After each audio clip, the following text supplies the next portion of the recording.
Hi കൂട്ടുകാരെ, life by Sumi ചാനലിലേക്ക് എല്ലാവർക്കും സ്വാഗതം. ഇന്ന് ഞാൻ വന്നിട്ടുള്ള റെസിപ്പി ഒരു പൊരിയുടെ സ്നാക്സിൻ്റെ റെസിപ്പി ആയിട്ടാണ്. വൈകുന്നേരം ചായക്ക് കട്ടൻ ചായക്കൊക്കെ അടിപൊളി ഒരു റെസിപ്പിയാണ്. അപ്പോൾ നമുക്കിന്ന് വേണ്ടത് ചെറുപ്പഴമാണ്. ചെറുപ്പഴം കൊണ്ടുള്ള ഒരു ബോണ്ടയാണ് ഉണ്ടാക്കുന്നത്. ചെറുപ്പഴം ഒരു 5-10 ചെറുപ്പഴം എടുക്കുക, എന്നിട്ട് കൈക്കൊണ്ട് നന്നായിട്ട് നൗണ്ടി എടുക്കുക. നന്നായിട്ട് ഉടച്ചെടുക്കണം കേട്ടോ, കഷ്ണങ്ങളൊന്നും ഇല്ലാതെ നന്നായിട്ട് ഉടച്ചെടുക്കുക.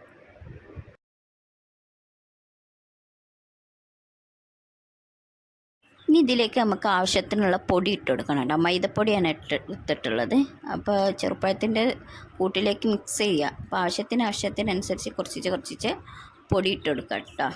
വെള്ളം ഒഴിക്കേണ്ട ആവശ്യമില്ല, ചെറുപ്പഴത്തിൻ്റെ വെള്ളം തന്നെ ഉണ്ടാവും, പാകത്തിനായിട്ട് വരും. ആവശ്യാനുസരണം നമ്മൾ പൊടി ഇട്ട് കൊടുക്കണം.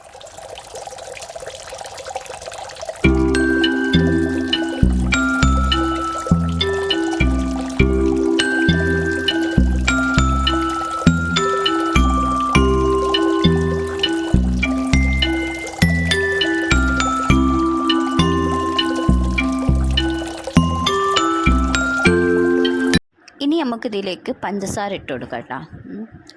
പഞ്ചസാര ഇട്ടെടുത്തിട്ട് നന്നായിട്ട് കൈകൊണ്ട് മിക്സ് ചെയ്ത് കൊടുക്കാം.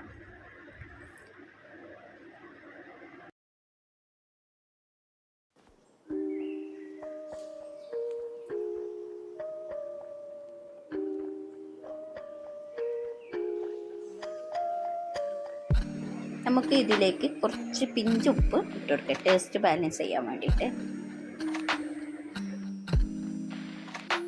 കുറവായത് കാരണം ഒന്നുകൂടി പഞ്ചസാര ഇട്ടെടുത്തിട്ടുണ്ട്. അപ്പോൾ നിങ്ങൾ മധുരത്തിനനുസരിച്ച് പഞ്ചസാര ഇട്ടെടുക്കുക കേട്ടോ. എന്നിട്ട് കൈകൊണ്ട് നന്നായിട്ട് മിക്സ് ചെയ്ത് കൊടുക്കുക.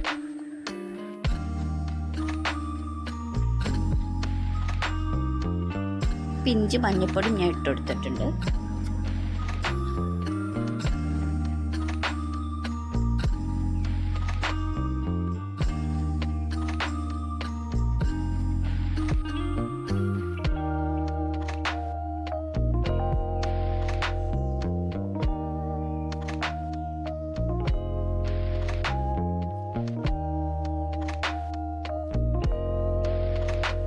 പിന്നെ ഞാൻ ഇതിലേക്ക് ഒരു പഴവും ഏലക്കായും പഞ്ചസാരയും കൂടി പൊടിച്ചിട്ട് മിക്സിയിലൊന്ന് കറക്കിയിട്ട് ഇതിലേക്ക് ഒഴിച്ചെടുത്തിട്ടുണ്ട്. അപ്പോൾ ഒന്നുകൊണ്ട് നല്ലൊരു ടൈറ്റ് പോലെയാണ്. അപ്പോൾ ഒന്ന് ലൂസ് ആവാൻ വേണ്ടിയിട്ട് പഴം ഒന്ന് കൂട്ടി കൊടുത്തത് കേട്ടോ.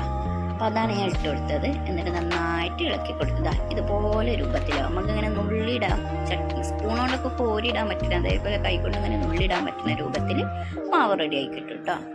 പെട്ടെന്ന് ചുടാം, എടുത്ത് വെക്കേണ്ട ആവശ്യമൊന്നുമില്ല. അപ്പം ഞാൻ എന്താ ഗ്യാസിലേക്ക് ചട്ടി വെച്ചിട്ട് വെളിച്ചെണ്ണ ഒഴിച്ചെടുത്തിട്ടുണ്ട്. അപ്പോൾ ചൂടായി വന്നാൽ നമുക്ക് അതുപോലെ ഇങ്ങനെ നുള്ളി സ്പൂണോട് കോരിയിടുന്നവർക്ക് അങ്ങനെ ചെയ്യാം. എനിക്ക് സ്പൂണിനെക്കാളും സിമ്പിളായിട്ട് തോന്നിയത് കൈക്കൊണ്ട് നുള്ളിയിടാനായിട്ടാ. നമുക്കിതുപോലെ മൈദയും ചെറുപഴം ഉണ്ടാകും, പെട്ടെന്ന് റെഡിയാക്കാൻ പറ്റിയൊരു ചെറുപ്പഴം ബോണ്ട റെസിപ്പിയാണ്. ചിലർ ഇതിൽ തേങ്ങ ഒക്കെ ഇടും കേട്ടോ. തേങ്ങ ഇടുന്നവർക്ക് അങ്ങനെ ചെയ്യാം. നമ്മളിപ്പോൾ തേങ്ങ കൂട്ടിയിട്ട് അങ്ങനെ ചെയ്യാം കേട്ടോ. പിന്നെ നിങ്ങൾക്ക് എല്ലാവർക്കും എൻ്റെ വീഡിയോ ഇഷ്ടപ്പെട്ടു എന്ന് വിചാരിക്കും. ഇഷ്ടപ്പെട്ടാൽ തീർച്ചയായിട്ടും ലൈക്ക് ചെയ്യുകയും കമൻറ്റ് ചെയ്യുകയും പിന്നെ നിങ്ങൾ കാണുന്ന വീഡിയോസൊക്കെ ഒന്ന് നിങ്ങളെ കൂട്ടുകാർക്കൊക്കെ ഒന്ന് ഷെയർ ചെയ്യുകയും ചെയ്യണേ.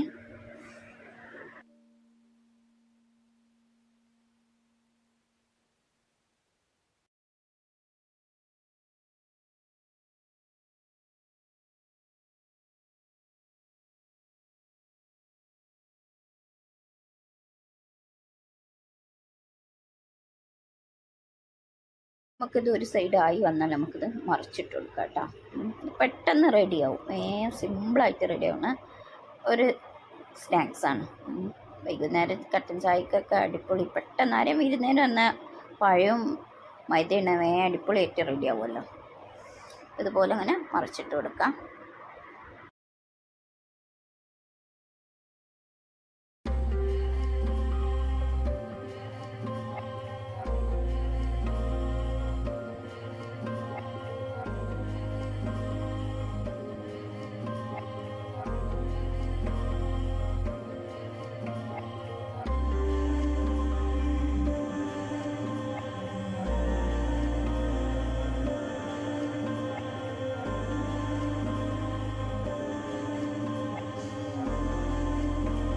ഇന്നത്തെ വീഡിയോ ഞാൻ സ്നാക്സ് വീഡിയോ ആണ് ചെയ്തത്. അപ്പോൾ ഇനി നെക്സ്റ്റ് വീഡിയോ ഉടൻ തന്നെ വരാം.